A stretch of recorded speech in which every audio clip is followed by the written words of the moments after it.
sœur Raymonde de la province de France, j'ai la joie de vous accueillir en Alsace. La région où Marie-Louise est née, est allée à l'école et s'est mariée. Les cigognes sont l'emblème de l'Alsace. Elles apportent la joie et la sérénité. Et voici une maison typiquement alsacienne. Pendant notre séjour dans le nord de l'Alsace, nous sommes hébergés à Oberbrunn, un couvent typiquement alsacien. Regardez!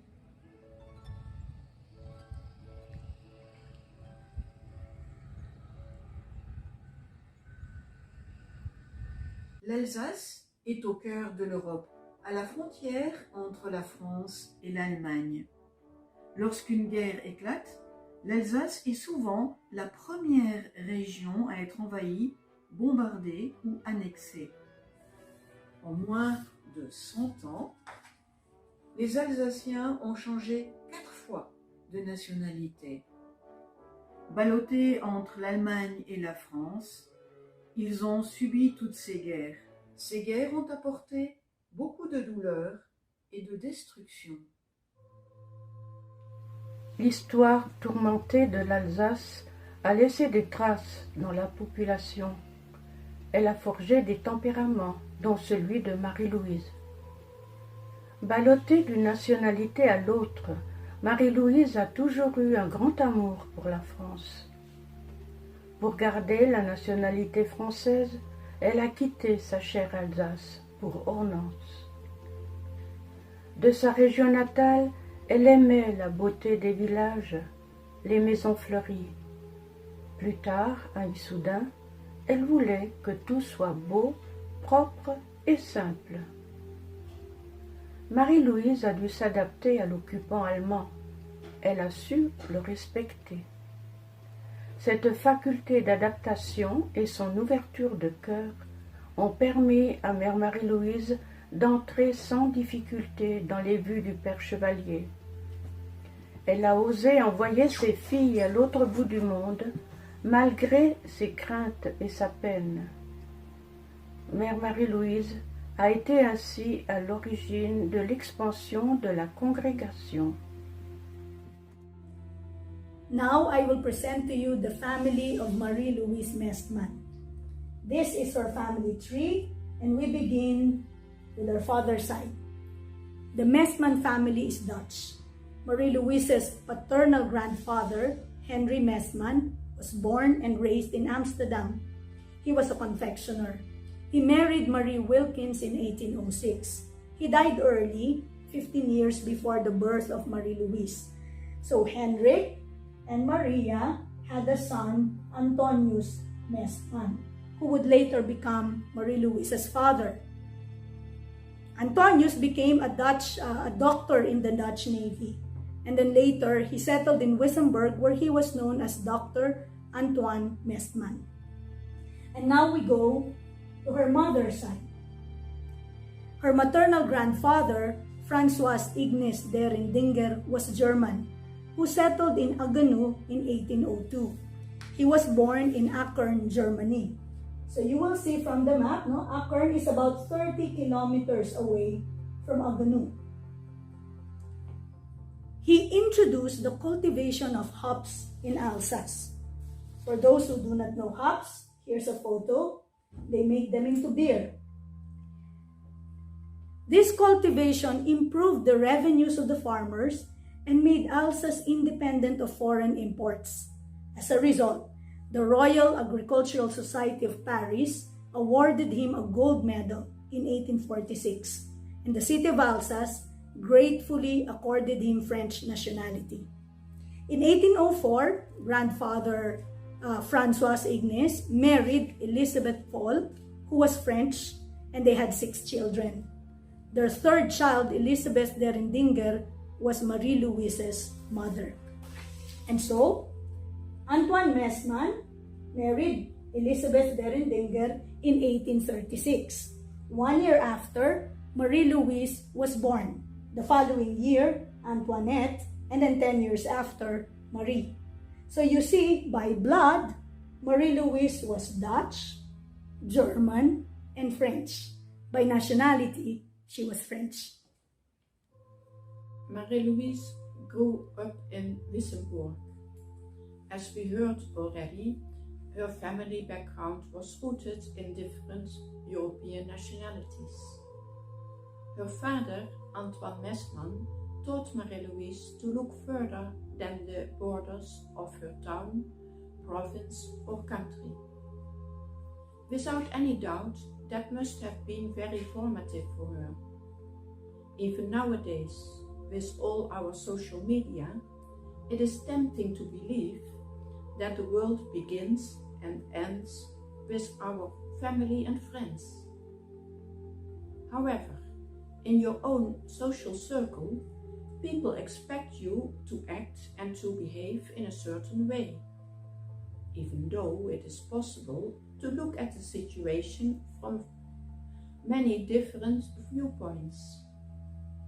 What is considered strange in one culture can be just in another. In confrontation with people of other cultures and nationalities, you can develop your ability to redefine the way you see the world around you. This broadens critical and social thinking. Critical thinking keeps us from becoming narrow-minded and provides us with the tools for self-reflection. That is for sure what Marie-Louise needed to discover the design of his heart for her life.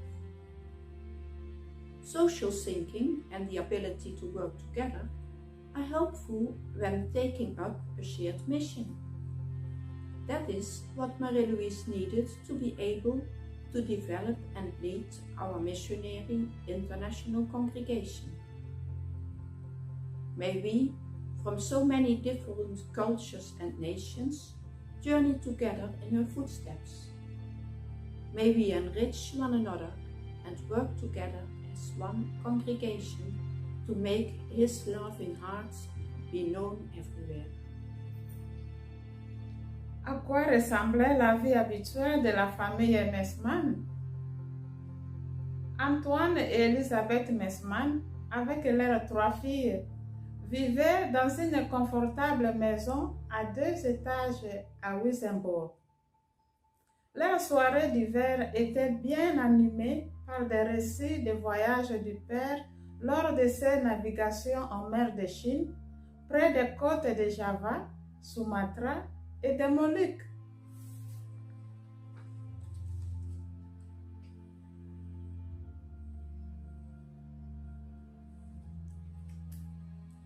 La maison prenait des dimensions du monde entier.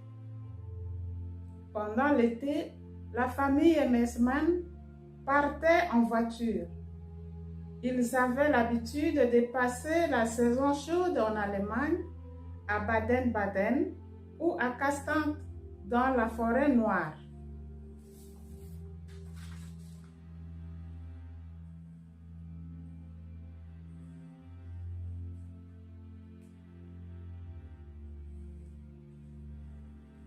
Marie-Louise nous raconte volontiers ses souvenirs de cette époque heureuse.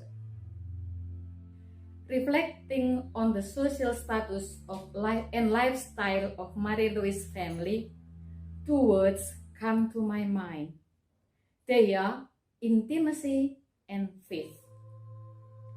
The activities of Marie-Louise's family, both during winter and during summer, express their intimacy, their closeness as family. This intimacy affects their relationship to others in any social gathering. Faith. Marie-Louise's family has strong Catholic environment that developed the spiritual life of Marie-Louise as far above the ordinary. As the street in which the family lived ended at the church, she was to be seen each morning at 6 o'clock Mass. She had a marked love for the Blessed Sacrament and receive Holy Communion as often as possible in those days before the daily reception of the Eucharist was encouraged. Her desire for union with our Lord was so strong. Grew up in intimacy and strong Catholic faith in her family, is preparation for Marie-Louise as a spiritual mother of our congregation.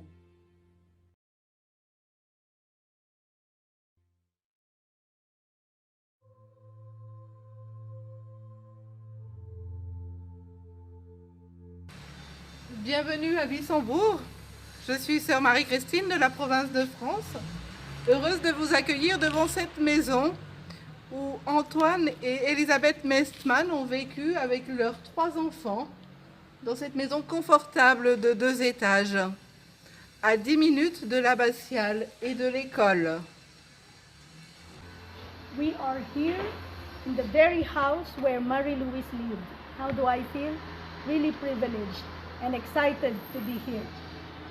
En grandissant, Mère Marie-Louise allait chaque jour à l'école. Pour s'y rendre, elle traversait la rue et prenait une ruelle, la Schlossgasse. Du petit pont, elle pouvait admirer l'abbatiale qui se reflétait dans l'eau claire de la Lothaire. Ensuite, elle passait devant la mairie en regardant l'abbatiale, avant de suivre le canal de la Lothaire pour arriver à l'école.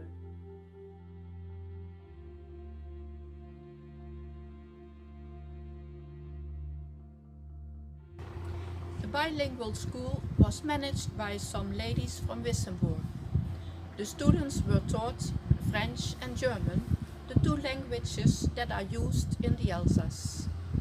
Music and art were considered indispensable in the education of a young Alsatian girl. Since 1523, Protestantism was preached from the pulpit at Church of St. John, nearby the school. At the time of Marie-Louise, Wissembourg was half Catholic, half Protestant. The adherents of both confessions lived on good terms with each other. Catholics and Protestants students both frequented the same classes. The parish priest came to give religious instructions to the young Catholic girls.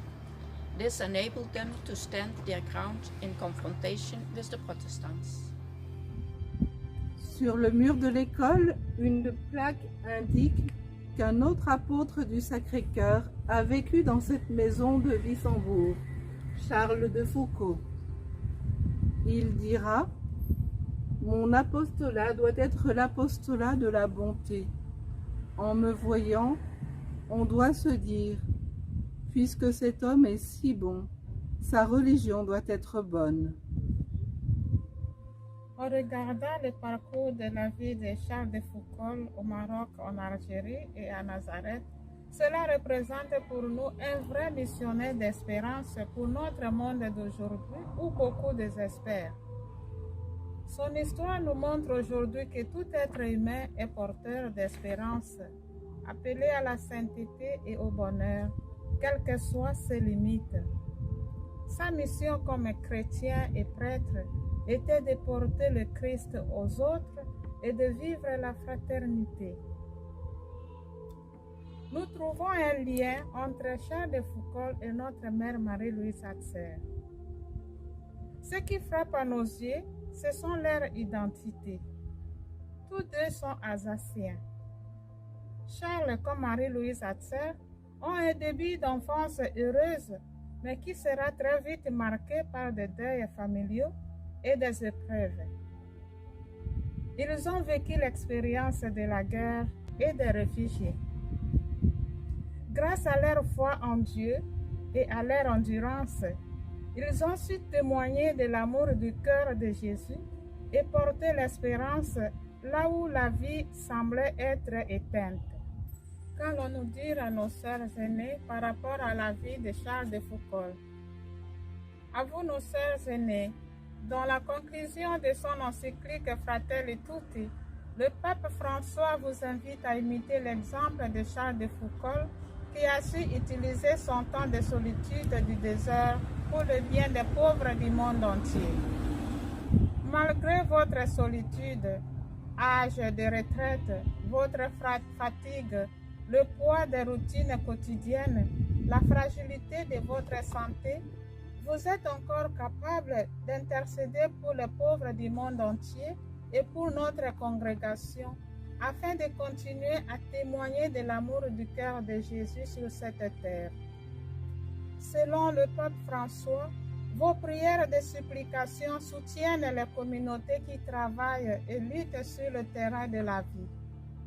C'est cela votre mission aujourd'hui dans l'Église et dans notre congrégation. Nous vous disons merci de tout cœur pour votre vie donnée à Dieu et pour votre soutien spirituel. Nous sommes maintenant devant l'abbatiale. C'est dans cette église que Marie-Louise a été baptisée, a fait sa première communion et s'est mariée. Visitons-la maintenant.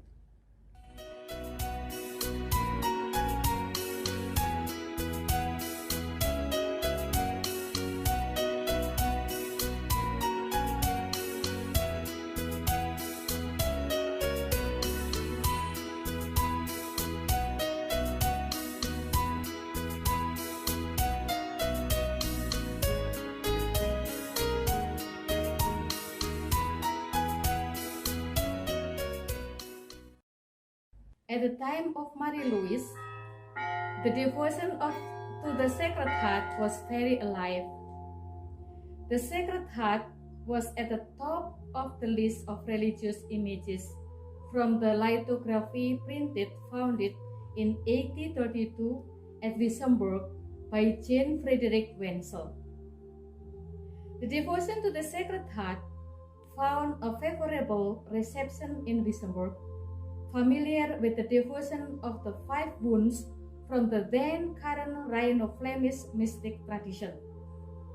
In the Abbey Church, the image of Smerensman, the man of sorrow, representing the risen Christ standing on the tomb. Jesus looks at the believer, beckons to him, and shows him his side pierced with a lance. Prenons quelques instants de silence dans cette magnifique abbatiale que Mère Marie-Louise connaissait si bien. Imaginons la jeune fille marchant de la maison familiale à l'école, se rendant à l'abbatiale et priant devant l'image de Jésus, montrant aux fidèles les plaies de son Sacré-Cœur. Dans quelle mesure ce lieu a-t-il forgé sa spiritualité? Quelle trace de sa jeunesse à Wissembourg voyez-vous dans la vie de Mère Marie-Louise adulte? Living in a time in which we are nearly always exposed to the noise of the world around us, I try to quietly walk in the footsteps of the young Marie-Louise, who despite her many duties always found space where she could be in silence, could pray and nurture her faith. Going in her footsteps revealed once more to me a profound call to listen to what God is asking of us, not only when we are young, but in every stage of our lives. Our God is a God of surprises. Who would have thought that Marie-Louise, that young, pious girl, would become our first superior general? And who would have thought that I would walk in her footsteps here and now? Every morning, Marie-Louise attended the Mass. She didn't think yet about entering religious life. She only searched for God's will and did not want to thwart his plans. According to Fernand and Leopold Hartze, this humble beginning revealed the effect of grace on this woman, whose fidelity God would not deny in the future. As a pilgrim, I am very grateful for and humbled by her example. In the Abbey Church, praying before the same image of Jesus that Marie-Louise often addressed in prayer, I sing my prayer. Jesus, in my life I see, you are God who walks with me.